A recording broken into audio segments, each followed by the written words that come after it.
Hi, I'm PJ, and I'm back with another word from the Lord based on a dream that I had and the interpretation of that dream. I had this dream on February 14th, and I feel like it's for a specific group of people who are entering into their promised land, into the promises of God, the things that He's told you and prepared you for, entering into it.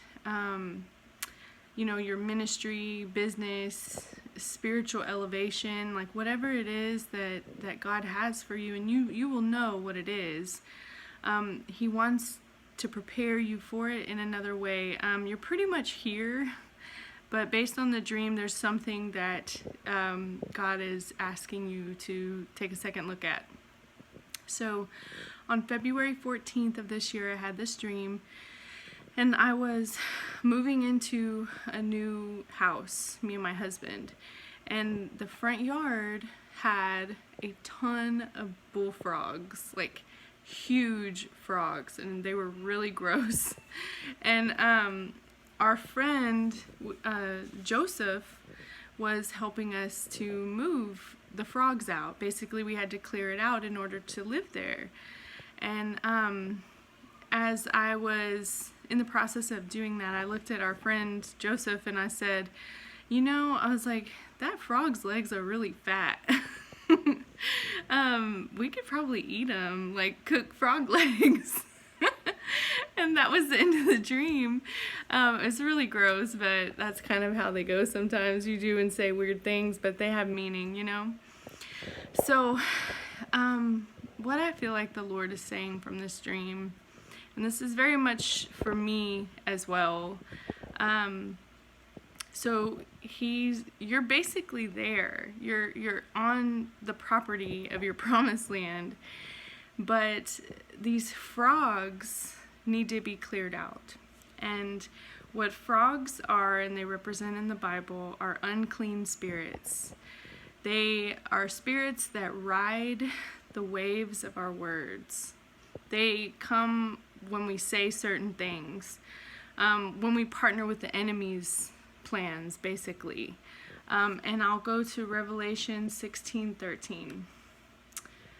It says, "And I saw 3 unclean spirits like frogs come out of the mouth of the dragon, and out of the mouth of the beast, and out of the mouth of the false prophet." So the only thing that comes out of our mouths are words. So these were unclean spirits. They look like frogs to the writer, and they were coming out of their mouths. So what the Lord is saying is, He's ready to bring you into increase.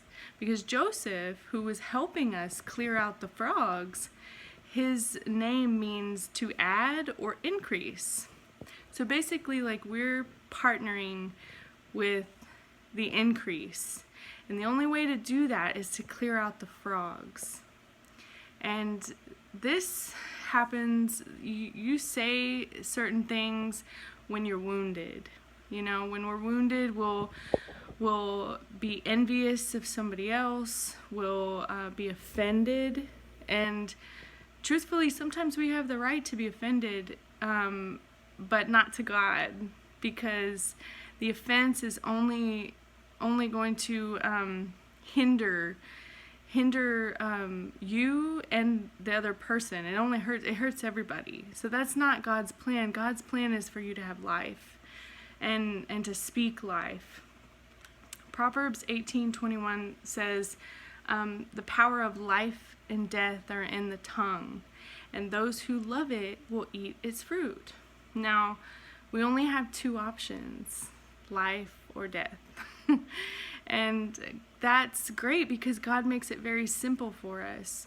The life, or in the words that we speak that are of the Spirit, will produce love, joy, peace, patience, kindness. You'll know because there will be health inside the words that you speak. And the opposite of that is death.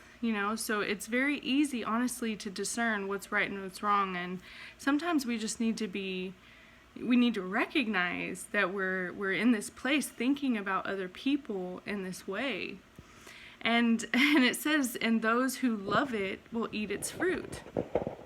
So at the end, I say, hey, I could eat one of those frogs. They have fat legs. Like, there's a temptation to put the unclean spirit into ingest it, basically. And it's whatever comes out of our mouths makes us unclean.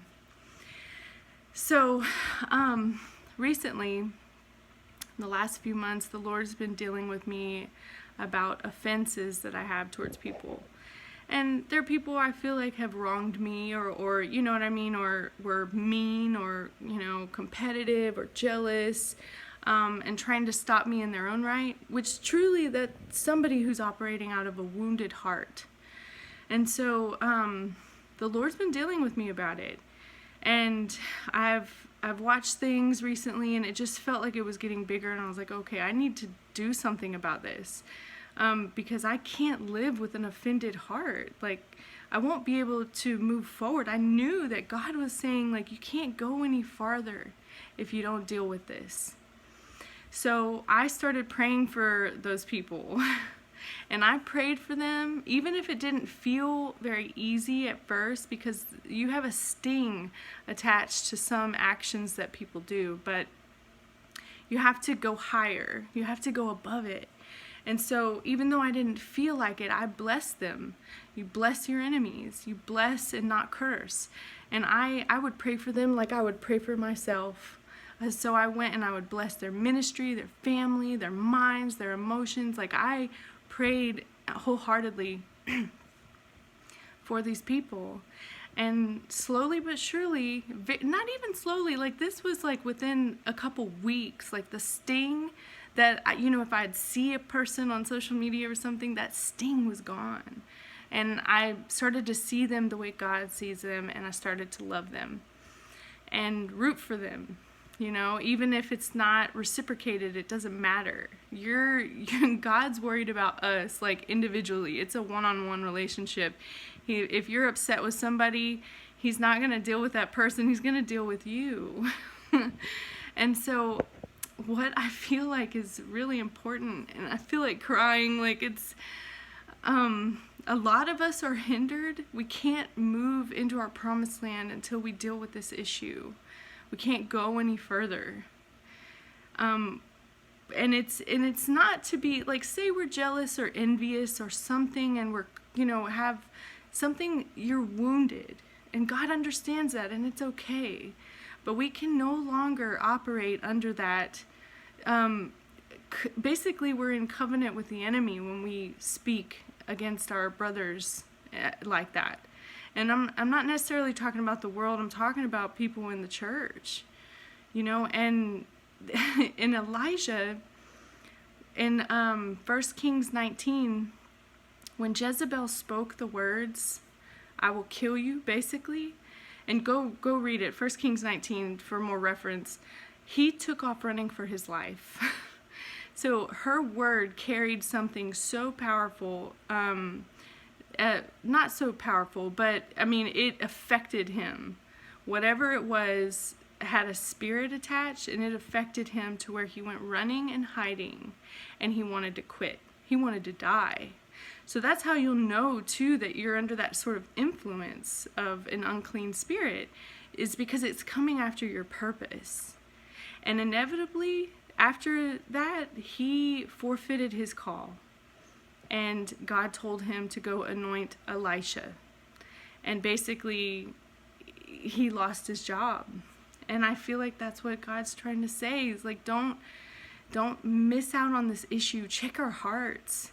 And I don't think this is a one-time thing. I don't think if you're 75 years old, been living for Jesus forever, that this is something you're going to have to stop doing. We're always going to have to guard our hearts and check it, because this is how the enemy gets in. And the unclean spirits will stop the call of someone else's life. It has that much power. It's life or death. So I just really felt like I had to come on here and tell that. I was really shook in my own heart when I saw, the scripture of Revelation, and it just started to like piece together in my mind. But don't let the enemy hold you back anymore. Pray and bless those people and let God like lift it from you. He will totally heal it and take it. I love you guys. I've been praying for you, and thanks for listening. God bless you.